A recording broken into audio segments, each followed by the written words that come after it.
Okay, ladies and gents, welcome back to the channel. I'm gonna skip the intro this time. Checking out the new BYD Seal U. This is the EV. Now, I did review the DMI at night as well, but in case someone is specifically looking for the EV, welcome. This is the video for you. So, my regular audience, I totally understand if you're gonna skip this video, but I'm gonna show it for those who are looking at just the standard Seal U. So beautiful car, beautiful headlights, good performance. No matrix. That would be really cool if BYD added those, but the car really looks elegant. If you're here looking at the EV because you saw the DMI but you want to see the light interior, you're gonna see it in a moment. Just walking around here and showing the exterior first. So that's the exterior. I've left the car turned on, so you can see here also the back end. I left it on because the lights go quickly off, so just wanted to show that the way it looks. And yeah, it's looking nice. The DMI is a really good looking SUV. The front is especially good looking. I'm not maybe the huge fan of the rear, but the front is definitely great looking. You can see the interior is very well illuminated. So just in case, God forbid, you need to use your patching kit, it's also underneath here. So if you raise this, you can see underneath. So that shouldn't be an issue.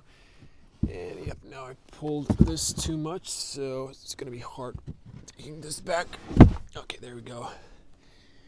Yeah, that's the interior or the cargo space, well illuminated. On the top, these are red. You can see those, nice and bright.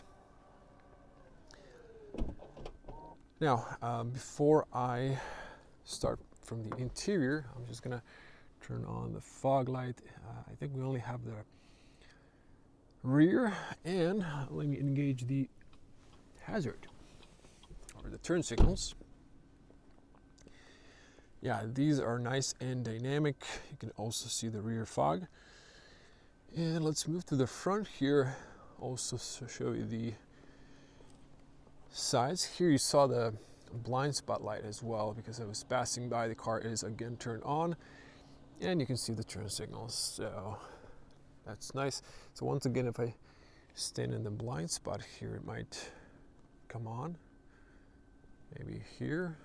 No, there was a light here that came on, but doesn't matter.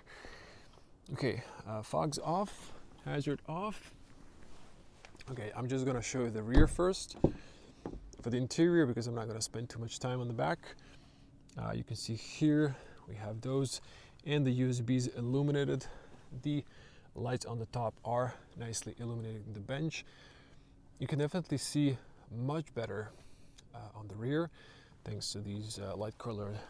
Actually, let me jump in.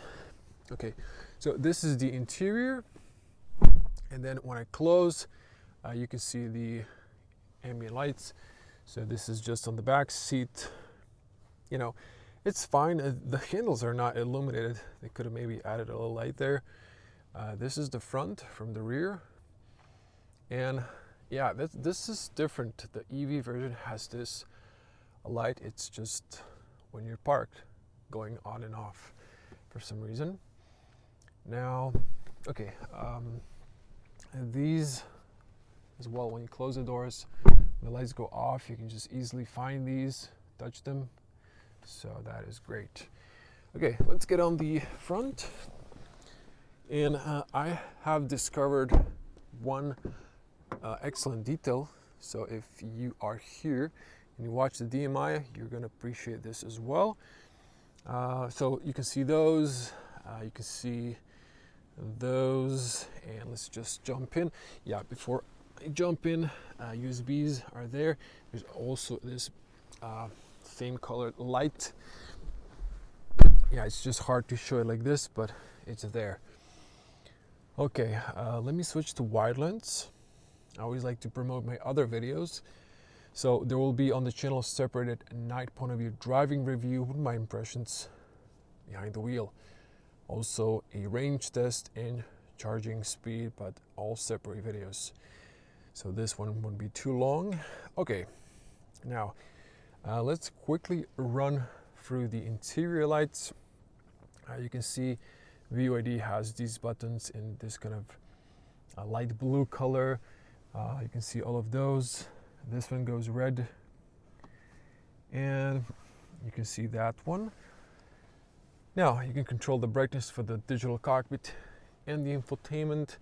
Yeah, this was standard on the other one, or the DMI, and this one keeps going on and off. But look at this. If I actually, let me see, if I put it to drive, yeah, it goes off. So it's not on, it's not going to be distracting you. But when you're in park, it comes back on. So that's interesting. Another detail, let me check here. Okay, yeah, see, when I lower the temperature, it goes blue. And if I raise it, it's not red, it's like pink, but I think it should go back to the color I've set up, or no? Oh, yeah, it does. So gradually. Okay, let me just put the backpack on the back here and switch these lights on. You can see the interior, how it looks. The light interior, that's why I also wanted to show this as well. Just feels more airy and more roomy. And well, you can see here how it looks. Let's switch those off. Yeah, so that's that. Down here, everything also is blue. I love this turn signal. It's really red, not amber, how it looks here in the camera, but it's just very, very beautiful details here. Now, two informations that you might be interested in. Well, the key information is pesky EU speed limit change. I realized you can press this one. I always was suspectful that you can, because you can press on the Bluetooth and then connect your smartphone for Apple CarPlay or Android Auto, but you can actually press here and disable the warning sound for each drive. So you don't have to go here and ADAS, and I just realized that after making the day review. So you don't have to go here. You can just do it on the top. What else? I've charged up the car to 100%, but I did cut that in the day review. I would advise go check it out if you haven't. I did a little power consumption test. Since the BYD only shows past 50 kilometers, not 100 kilometers for some reason, my lowest on my open road simulation, that's driving between 60 and 80 kilometers per hour. Late night, low traffic, anticipating when to recuperate, in this case, or stop for the red lights. So normal driving mode. I was driving in, or I thought I was driving in high recuperation. Seems like I was in standard maybe. Anyways, it's a simulation of open road. My power consumption was driving to 16 kilowatts per, in this case, 50 kilometers. But it was around 17, going towards 18 if I was a little bit livelier. But if you're driving it the way most of you will drive this, or just generally drive it like a normal car, you're easily getting to 20, as you can see if you speed up a little bit faster.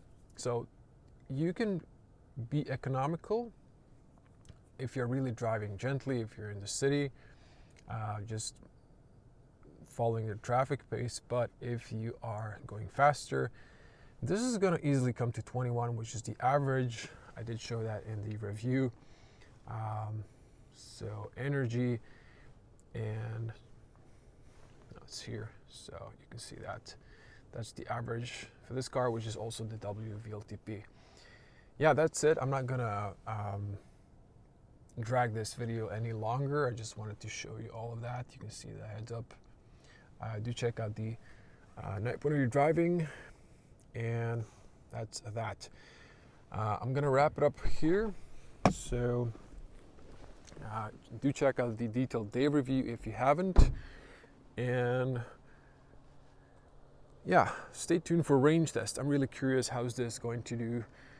Can it pass 300 kilometers in winter, mixed terrain, 100 to 130 kilometer per hour speed limits?